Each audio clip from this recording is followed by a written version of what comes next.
Welcome. What did you do over the past 10 years in the immigration campaign group?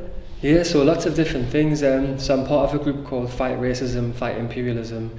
We've helped set up and support different campaign groups, and we campaigned against migrants being deported, and we had protests against the Home Office, protests out on the streets of Newcastle. Now I'm involved in a group called the Migration and Asylum Justice Forum, which has been campaigning against racism in healthcare, in education, and most recently in housing. In Newcastle, they force adult strangers to share a tiny room, people who don't know each other, and often they're stuck in the immigration system for years. So we've been campaigning to say, well, people shouldn't have to share a room, they should have the same access to housing that British people have.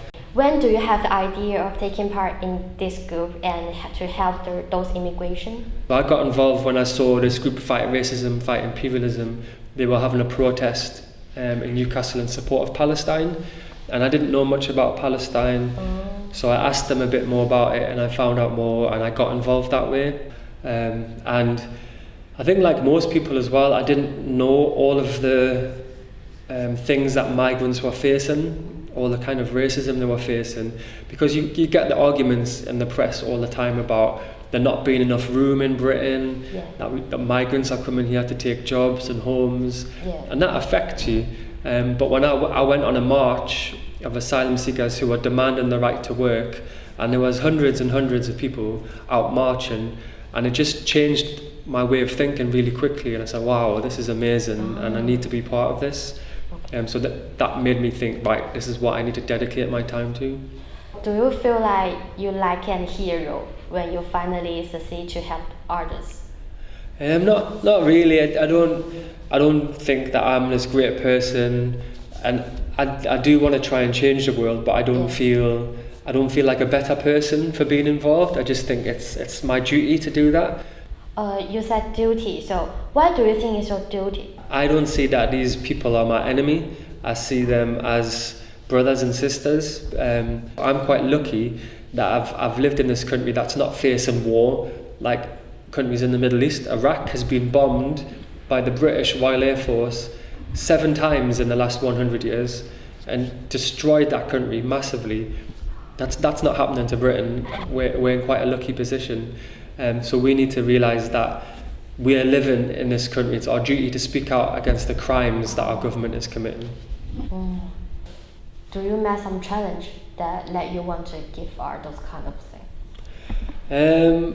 Yeah, I think when you've been campaigning for a long time to stop someone from being deported, but then they still get deported, and it's really heartbreaking, and it's just, you feel like you've been defeated.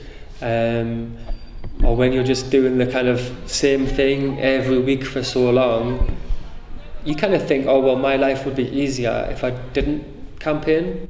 So when you met the challenge that you want to give art, how you overcome this challenge? I think it's important to remind yourself why you're doing the campaign work. I think it's important to read as well about history, so read about other struggles that have taken place, and it gives you inspiration, reminding yourself about the strategy that you've got, and thinking about the smaller victories. So even if you go out onto the streets and you meet one person that's kind of interested in what you do, that's a small victory, and so trying to concentrate on those can help you overcome that demoralization. You said you have a daughter. You will explain to your daughter what you are doing. Obviously it's a bit of a sacrifice because when we're doing the campaign work, then we can't spend time with her, so it is a bit of a sacrifice. How long do you think you will do this kind of campaigns? How long? I think as long as it takes, really. I think I'm going to be involved for the rest of my life campaigning, but you never know, something might happen and you feel I can't do this anymore, and so you stop, but hopefully I'll be involved for a long time.